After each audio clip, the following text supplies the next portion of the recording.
Depends on how far you want to go. I don't know if you can go overboard.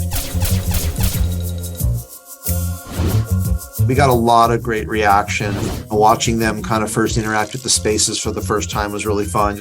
Following their eyes, where they would land. It's rare that you find somebody who hasn't done the ride. It's always fun to see people point and kind of figure out, oh yeah, I remember that.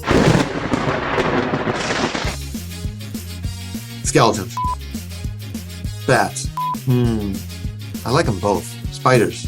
Haunted Mansion, definitely mummies. There's no monsters in Haunted Mansion. Candelabras. It's more just a Rorschach test. What do I like more? What do I want to see more of, I think? I think the singular most important thing you can do to decorate your house is lighting. I think it's all about lighting. It's how you light stuff is probably the strongest and simplest way to get a big dramatic change on anything. There are so many cool new lights out now. I love the LED programmable lights on your app that you can basically string together, whether it's a light bulb in your lamp or a gradient light that you can buy from them. You can string it all and program it all on your phone and change moods, colors, different rooms, group them together. I love all that stuff. So that's always fun. I would say the stretching room. I would love to do something where you were hanging on the top of the rafters of that, and below you were the crocodiles and the dynamite, the quicksand, and all that. Seeing the ensemble cast in the seance room and in the kitchen when they were all together, those were the most fun moments. There was a good chemistry there. Those moments kind of between takes and stuff were really fun. Well, it depends on how far you want to go. All the webbing, the cotton webbing you can take that a long way. I like all the store-bought stuff, honestly. I like loading my house up with that stuff rather than trying to go for too authentic of a look. I don't think there's anything wrong with cardboard skeleton hanging on the front door. I don't know if you can go overboard. I think you load it up until you think it's time to stop. That's what I usually do.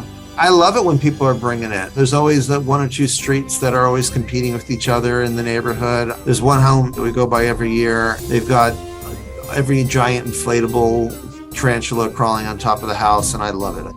I think you work around the oranges with reds and yellows, skew off the blacks into some really dark blues. I think you stay with those themes, but maybe spire off of those a little bit. Get a little more creative off of those.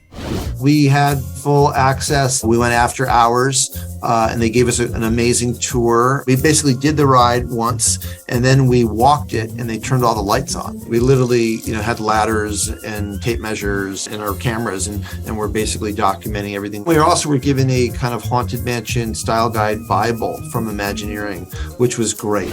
Lots of great personal stories of the Imagineers, how creative and brilliant they were. A lot of the intricate stories of how Walt approached them, what their original vision was, and how they really came to this kind of perfect blend of scares and humor, not going too far on either one of those, but still being a really timeless piece of entertainment. Barbie looks like it was unbelievable. What an incredible challenge. All of Wes Anderson's stuff, I think Asteroid City looked amazing. I love all of his palette and everything he does, I think is amazing.